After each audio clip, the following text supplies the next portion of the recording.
This is TWiT.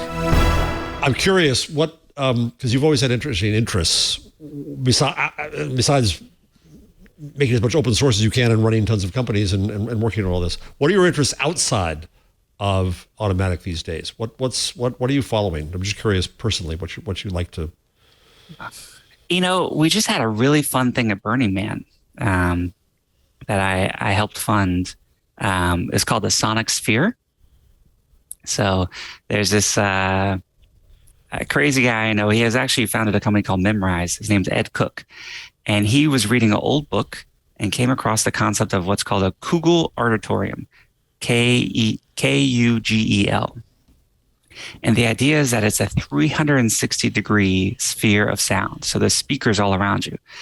And, the team actually built this at Burning Man. So what you could do is you could climb up to it. It was like maybe 15, 20 meters tall. There'd be a net inside, this kind of like buckyball looking structure. Maybe, kind of like that. There you go. There's some early prototypes.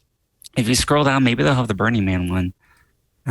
These are all the different prototypes they built. Oh yeah, there it is. Which one? This one? They don't have the photo yet. The one on the right. This is what they built. What they ended up building. Oh. And so you'd be suspended in this net. Oh my God, how awesome. What? So you're in the middle of it. Individually adjustable speakers. So sound would literally move around you. Wow. And they had all sorts of different sonic experiences. So there was, they had one where you were like the Apollo 11 launch, the audio from that. Cool. Different music, some music that had been composed specifically for this. It's essentially like an instrument, these 52 speakers. Yeah. Pretty amazing experience. And also just to see, the team that worked on that, really, it was their life for half the year, to bring it together. And then for it to exist for that, week and a half at Burning Man was pretty special. So that's really fun. Just art, you got to feed your soul as well. Yeah.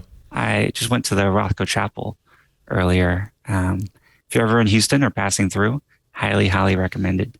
It's a, Mark Rothko, the color field painter. Oh, yeah.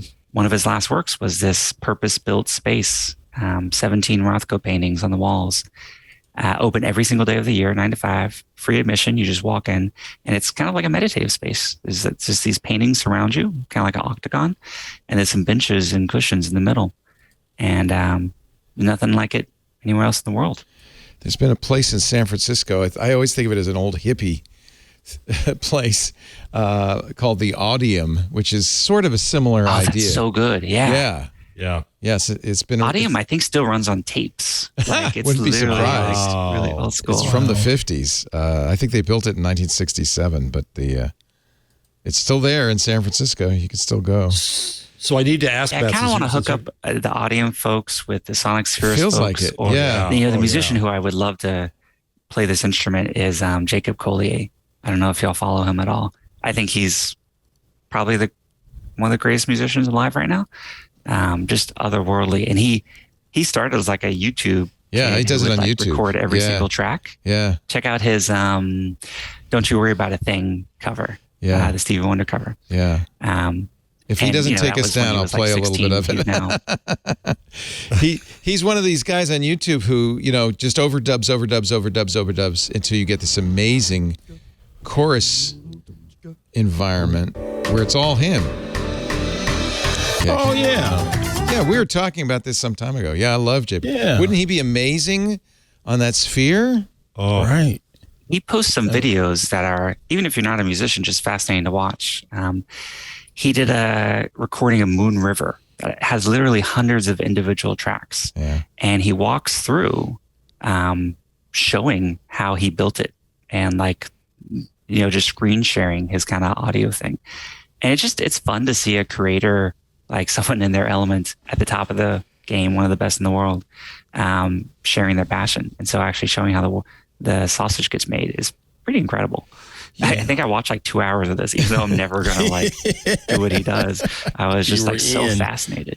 You give me a lot of hope, Matt, because and Jeff and I are old hippies. And this was what we had hoped the world would be like. And in fact, even at the beginning of the internet, this is what we hoped the internet would bring us. And sometimes, I don't know about you, Jeff, but I get discouraged by, the most obvious surface of the internet.